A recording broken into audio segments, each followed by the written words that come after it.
Hello everybody, Assassinator back with another Xbox news video updating you on the latest news happening in the world of Xbox. So let's get into it with the ABK update like I usually do. Now this is the latest news since July 21st, Friday, July 21st.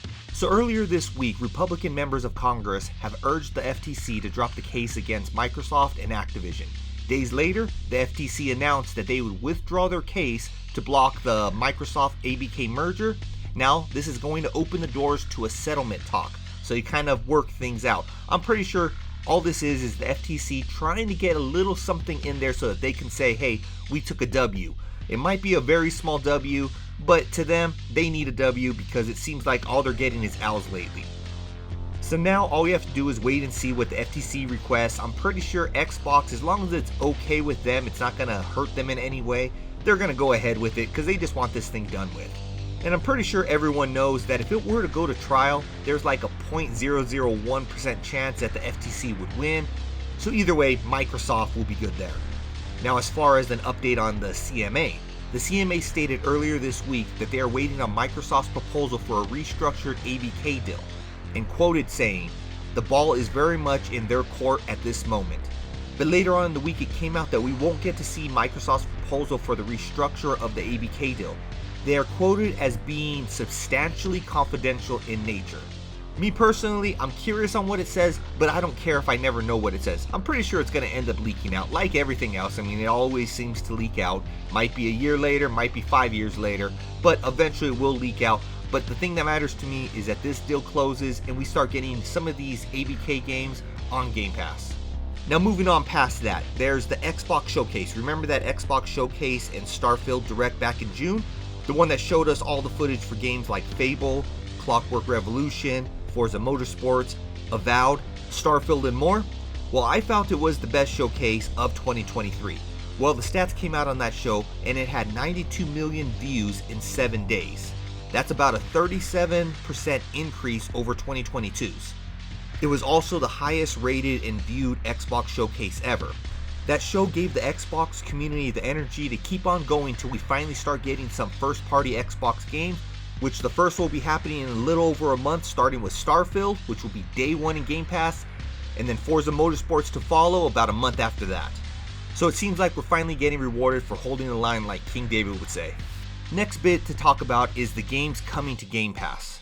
So on July 17th, we got 3 games, which was Tectonica, which was a day one game, Toem, and The Cave, which was another day one game. Then the following day, on July 19th, we got Figment and The Wandering Village. Now on July 25th, we'll get Serious Sam Siberian Mayhem. Then on July 31st, we'll get Vemba, which is a day one into Game Pass. And to start off August, which is on August 1st, we'll get Celeste, which is a great game from what I've always heard. So I'm going to be checking that out because, I've only heard great things about that platformer.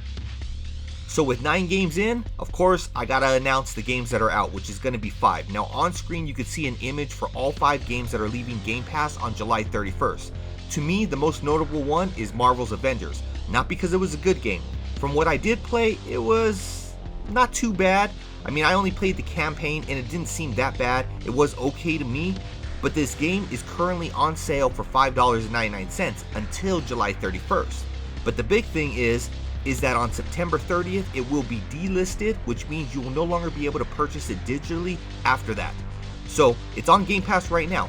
Check it out, see if it's a game that you want to continue playing. Maybe you'll end up completing it before it ends up leaving Game Pass. But if you want to go ahead and check it out and buy it digitally at a cheaper price, make sure to do that before July 31st.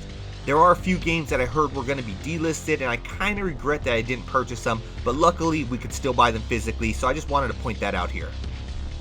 Recently, Xbox 360 Call of Duty games have gotten a resurgence, with thousands of players who are currently playing older releases, which in a lot of their opinions are better than the most recent Call of Duty games. And it's not just being played by the people who already had purchased them back in the day.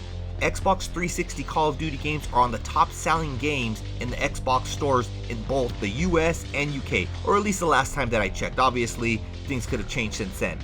A big reason that this happened was because the servers were fixed. And some reports are saying that it was Microsoft that fixed them, not Activision.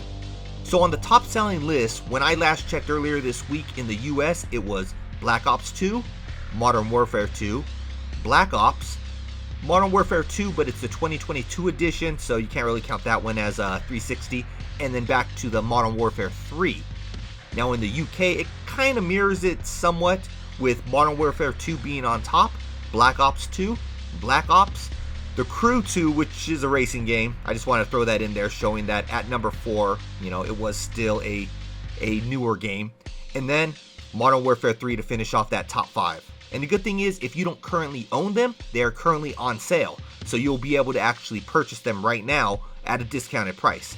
Now I expect the player count to jump once again once these classics are added into Game Pass at whatever time. I mean, ABK deal still isn't over. It'll probably be over at the end of the year, and they'll probably be able to add a lot of these older Call of Duty games into Game Pass, no problem.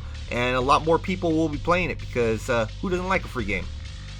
I mean, lately it seems that players are enjoying old school shooters because we got the Call of Duty games, which I just talked about, and then even Halo MCC has made a reappearance on the Xbox most played games chart this week, and a lot had to do with it got another update.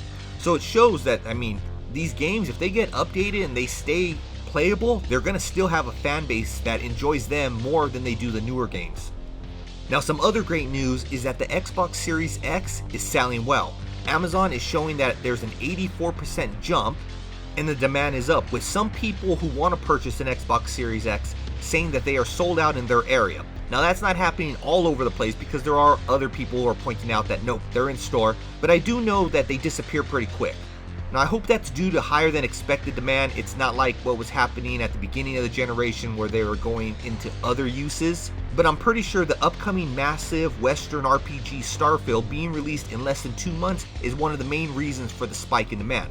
But it could also be because the matchmaking servers for old school Call of Duty games are working, and a lot of the Xbox 360 community who left during the Xbox One days are wanting to play classic Call of Duty games, so they're hopping right back into Xbox. I mean, I haven't tried out those Call of Duty games on my Xbox Series X, but from what I'm being told, it's a better experience on the Xbox Series X because of the added power and the backwards capability. But here's a bit of a warning to anyone who's planning on returning to those classic shooters.